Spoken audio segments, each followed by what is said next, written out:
Divine greetings, entities, energies, lovelies, bodies of light, these seekers, sojourners of truth. 144, chosen of the chosen few. This is part 2. I had to, what they call it, chop it up and screw, however you want to do. This is the part 2 of Matters of the Heart, new moon in Libra. I am Celestial Earth. For those who don't know, welcome to this divine energy essence of it all. Always reporting to you live from dimension number 5. And so we are infusing the new moon information with our cosmic messenger. This is a part of the cosmic messenger series. And so this is a part 2. Excuse the technical difficulties, as the first video had cut. And I wasn't going to do all of that over again. So you may see this. Some people may think it's the same video. But it is a part 2 to this cosmic view, this cosmic messenger view. And so where I left off was the aspects, speaking on the aspects. So if you missed part 1, you may want to go to part 1, as I was speaking about the connection with the cosmic messenger as it's passing through closest to the sun, the perihelion, just to give context and connection to the previous video, right? And speaking about the new moon and what it has to bring with the matters of the heart, being the heart chakra and expansion of the heart, and this cosmic messenger that is traveling along our ecliptic path, which has to do with the nodal axis, North Node in Pisces, that is helping us enter into this one mind consciousness. Heart expansion is one heart, one love, one heart.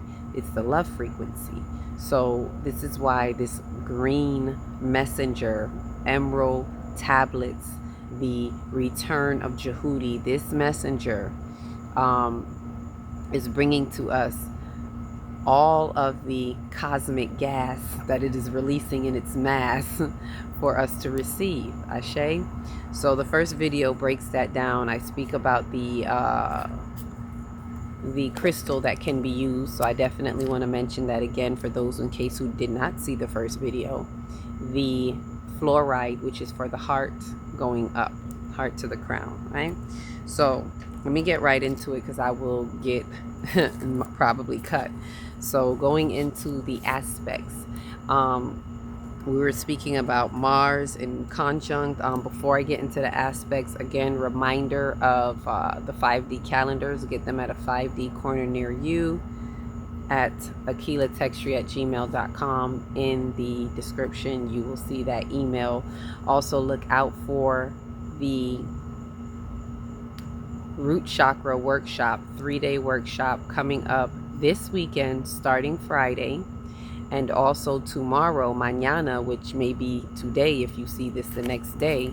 We are having an update meetup with the star seeds, the soul tribers, whoever this resonates with. This is a free connection update that gives you a chance to get to know other members in your soul tribe, and also, most importantly, reflect on what has happened in the past month and what is coming up next month. Energetic update. And this is to also include what's happening, the messages coming with the cosmic messenger, and there will be a Q&A. Ashe. So with that swept aside, with that cleanup, housekeeping, there you go. Here's going right into the aspects. So the aspects we were talking about was Mars and Mercury. I spoke on that. The sun that is squared with Pluto, and if the sun is squared with Pluto, then so is the moon, because they are in alignment. So the moon being in that square is representing emotions, potential conflicts between emotions and deep regeneration, because Pluto is regeneration. It's the death to rebirth. So profound healing is possible, but it takes work. That means you have to be willing to work on it, paying attention to those emotions and be willing to regenerate, which means there's some type of death to rebirth in the emotions, closing out what you think you know, what you think you feel, allowing yourself to feel the feelings and not let the feelings feel you, not let the feelings override you, and you make decisions simply based on emotions and not emotional intelligence. Ashe. So that is with the moon in square to Pluto. Also, reminder, just to connect, when I left off, I was speaking about with the sun in Pluto, the difficulties that it can be. There's a struggle that can lead into personal empowerment through these struggles, or devolve into the difficulties. And that's what I believe I was closing out with and speaking on these difficulties. That's with the sun in Pluto. That this is what the Pluto empowerment is about. It's about that personal empowerment. But if not, we can devolve back down, meaning going down, not evolving up, but devolve, a devolution into the chaos and into the difficulties. And that's not what we want, unless that's what you want. Ashe. So the next thing we have looking at is Jupiter, right? Jupiter has a trine to Saturn. And with Jupiter, which is about expansion, and Saturn is like our Lord of Karma, it's creating practicality and reigning in overly, like bringing in the reins, reigning in overly optimistic vision. So which Saturn in Pisces, it pulls the reins in, because it is that responsibility, the accountability, and it's kind of bringing a reality check to those dreams that may be too optimistic, too overly optimistic in our vision, and bring us into practicality. So it's definitely creating that practicality, which is what Virgo in the South Node is about, more of the practicality. So it's like it's bringing that the evolved aspects of the South Node, which is what we need, into the North Node in Pisces, and Jupiter expands that. So when it's a trine, it's favorable. Ashe. Then there's Jupiter that squares Chiron, and Chiron is the wounded healer. So we have an expansion on the unhealed wounds, and this is where the kicker is. This is where maybe some people could be feeling some things, especially if your Chiron in your natal chart is in Aries, because that's where Chiron is, right? Jupiter is in Cancer, so that's why it's squared. It's squared to Aries, and so with that, there is potential for renewal and deep healing, although it doesn't come without a struggle, because you have to be willing to be self-disciplined and vigilant and diligent about releasing these unhealed wounds, about facing them, right? We can't fix them if we don't face it. So in allowing Chiron to bring up these unhealed wounds, which also comes through our South Node, because Chiron rules Virgo. So there's some of that energy in our South Node as well, not just where it is currently in Aries, but that is being activated as well. So it's healing the wound of our on the traditional viewpoints, of our over dependence, for those of us who may be dependent on the public, on programming. So it's healing wounds of over dependence. Why did that word feel so hard?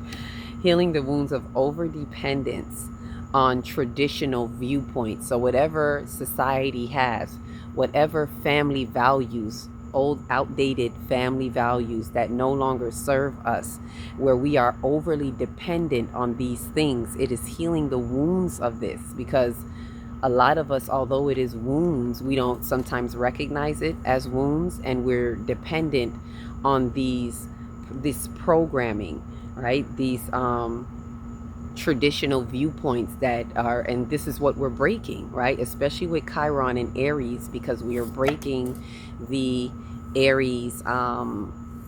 Chiron in Aries is reflective of the Chiron of the age of the Ram. So it is also breaking up those shadows from the age of the Ram 4,000 years ago. So this is also shattering lifetimes timelines and lifetimes of unhealed wounds, not just in you personally, but also in the collective over lifetimes ago that we have been carrying. So Chiron is here helping us to break these over-dependent viewpoints that have guided us all these years.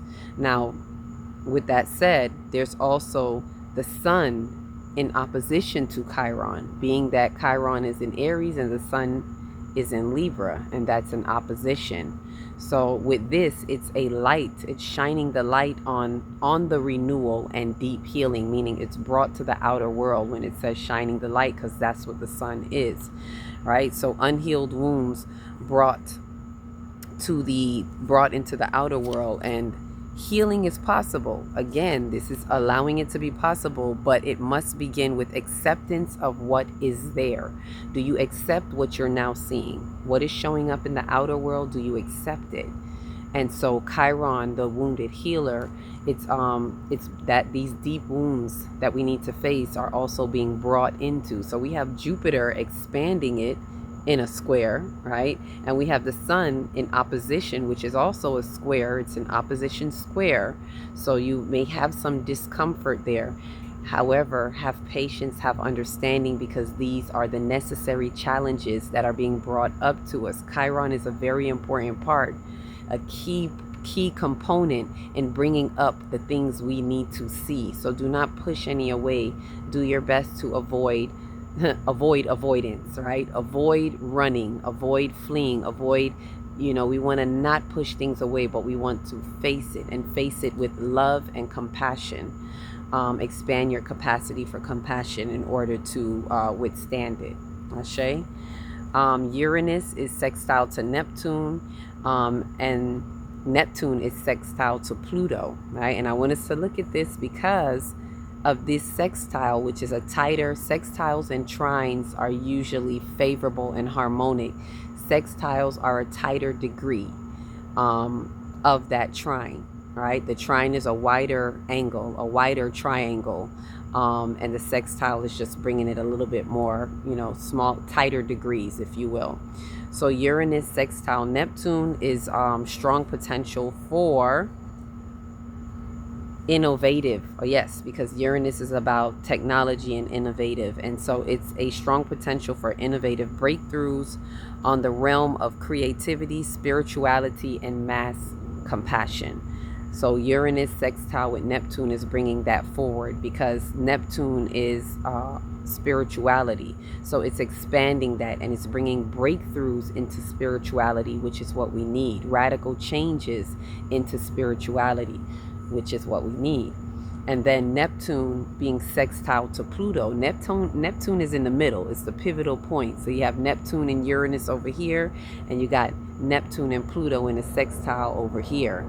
And Pluto and Uranus also in a trine. It's a wider angle, so the other two are like this. If I could make a example, Neptune and Uranus is like a tighter triangle like this, and then you have Neptune and Pluto in a tighter triangle like this, and on the far ends you got Pluto and Uranus in a wider triangle, which is a trine. Ashe. And so the Neptune sextile Pluto, there is a need to, there's this need to eliminate ideals, right? Because Pluto is revelation. So there's a need to eliminate ideals that are unrealistic in order to pursue a new pathway for the future. This is a great time to affirm the healing power of forgiveness. So working that forgiveness and affirming it, especially while Neptune is in Pisces. This is not only that, there's something I wanted to mention about Neptune. Neptune being, it's bringing the reality, and remembering that Neptune, it's Uranus. No, it's Uranus, because Uranus rules Aries. That's what Aquarius. Uranus rules Aquarius, which is where Pluto is. So that really pertains to the Uranus and Pluto trine. So with that said, as Uranus rules Aquarius, where Pluto is now residing, there is a modification. There's a modification of the balance of power, right? Which is revolution. Revolutionary ideas burst on the scene, and that revolution is Uranus bursting on the scene, and the concepts find their way into collaborative awareness because of Pluto being in Aquarius, which is about collaboration, which is about humanitarianism, the people. So it brings this revolutionary ideas into collective awareness, revelation. With Pluto,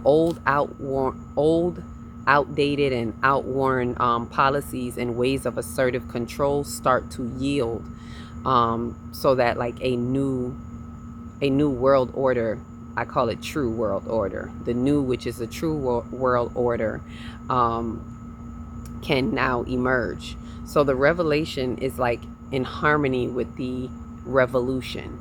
That's what you see with Uranus. So it's to me, that's a beautiful harmonic, come together as Uranus rules Aquarius, and we are what, in the age of the Aquarian. So it's helping to bring that revolution into the revelations. I love when there's harmony between these two, and these that I've mentioned, they've been traveling together like this, for a while through the signs. And we may see that for a little bit longer until they start to move further and further apart from each other, because they're the outer planets, so they're slower moving celestial bodies. So they've been in this sextile and trine for quite some time. It's just a matter of watching the signs that they're in now. Now it's helping to usher us into the Aquarian age. Ashe. With that said, the aspects, they're really highlighting and helping us to see what we're working with, what energies we're infusing with, and it really helps for us to understand what is it that we need to do with this new moon energy. How is it helping us with the messages that are coming through the cosmic messenger in time that is on our ecliptic path and our ecliptic line?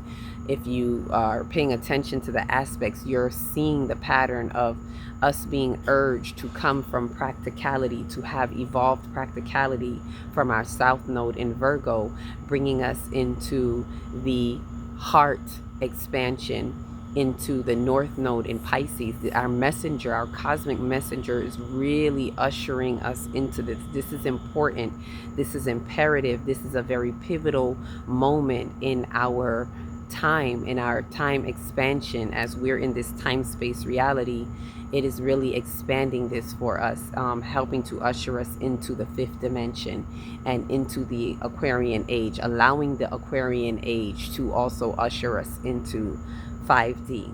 So with that said, before I go and close out, there were some cards that I pulled earlier. Is there anything else, Spirit? If there's anything else, I will notate it, and it will be in further information with our cosmic messenger. All this happening just days before the Perihelion, where we'll be in alignment with cosmic messenger 3i, the sun as it's closest to the sun on the 29th, and Earth on the other side of the sun. And there's information being passed as they pass gas and share mass, if that makes sense. All right, so the cards that were pulled, because I believe this is an important part of the message, not I believe, but I know it has to do a lot with expressions with the throat chakra, and I shared this in the video. I shared this in the live video, but for those who didn't see it, it's to know that this is a time for quieting the minds within a tall tale.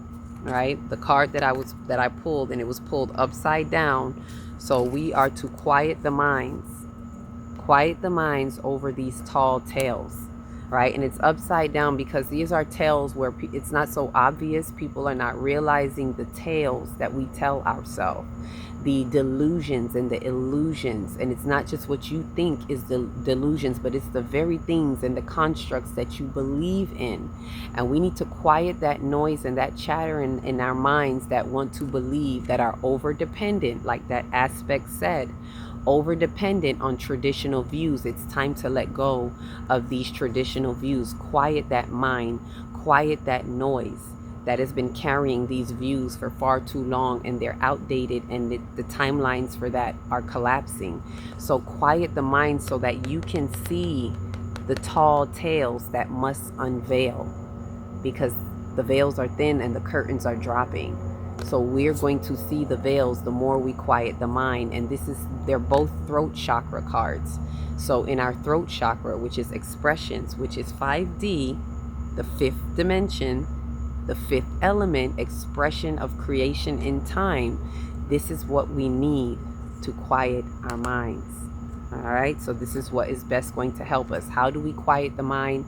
Meditate, ground, be still, even if it's for 5 minutes, to shut off the busyness of the world and the demands of the world in order to see where the illusions are. Where are the tall tales? What are the stories that you are believing in?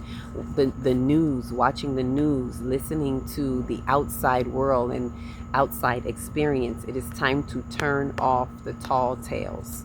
Ashe. And the next one that I did not get to show in the first one had to do with, again, this one is a throat chakra and solar plexus, right? Which they go hand in hand. The solar plexus is the I am, the ego, the I am, the being, and the throat chakra is the expression of the I am. So they go hand in hand. And so this one says ears wide open. So in our expressions, we need to be receptive, really receptive. Ears wide open. Maybe the ears are ringing. Maybe you have pain in one ear over the other. Pay attention to that. The left side is feminine. The right side is masculine. What are you not hearing? What are you overhearing? What are you giving? This is giving. Masculine is giving. The feminine is receiving. So what are you not receiving? But either way, this is receptivity. So in our expression, be vigilant. Be wise in your wisdom. Keep those ears wide open. And it's keeping your ears wide open over a merry motive, right? And this came upside down again. So what are our motives? We're being asked to keep our ears wide open, be receptive, so that we can not be fooled by our motives in our identity bodies that have been misguided. Remember, we're getting a lot of attacks in our identity bodies. You don't even know who you are. It is very important to know thyself, right? Nothing personal, not saying you don't know, but this is the way I'm hearing it. You don't even know who you are. And because that merry motive, we have to pay close attention to our true intentions and our true motives at the core of our being, in our true heart vibrations, by what is really vibrating unconsciously and subconsciously, not what we tell ourselves. So really take a double check at your I am, your identity body. Who are you being? Because that is determining what you're lending your ears to, what you are open to receive. And we have to be careful about what we're allowing in our energetic field. So, especially with our cosmic messenger that's coming through and wants to get messages to you from the sun, through the sun, right? The atmosphere is opening up for us, the wisdom in the wind. But what are you allowing to come in? So I really wanted to share that as the cosmic messenger is coming through, and as this new moon precedes our cosmic messenger that is going to be closer to the sun. It's already engaging with the sun, as I witnessed earlier that the sun had let off some gases already. Pow, coronal mass. So I said it earlier, there's going to be an exchange as this sun is our server. So look out for where it is guiding you as it continues to travel and take us along our ecliptic path. North node into Pisces, open heart, heart expansion in the heart chakra. We're taking this heart into our crown, into our cosmic body. Ashe. So I shared this with you. Remember, reminding you 5D calendars, reminding you of the root chakra 3-day workshop. This is really going to help to tap in to the doorway of that consciousness and removing fears. So find it at a 5D corner near you. Again, the description is below. feel free to email. And tomorrow is an important Q&A. So if you have more questions about what's coming, beautiful update, energy reflection of this past month and what is to come in the next month. So I invite you all there, my tribers, loved ones. Don't let this pass you. Allow the messages to come to you. Ashe. Each one reach one, teach one. If you don't know where to start in your big, beautiful heart. Shine your light from the inside out and be the candle that lights the next one and the next one and the next one. Peace, love, and light.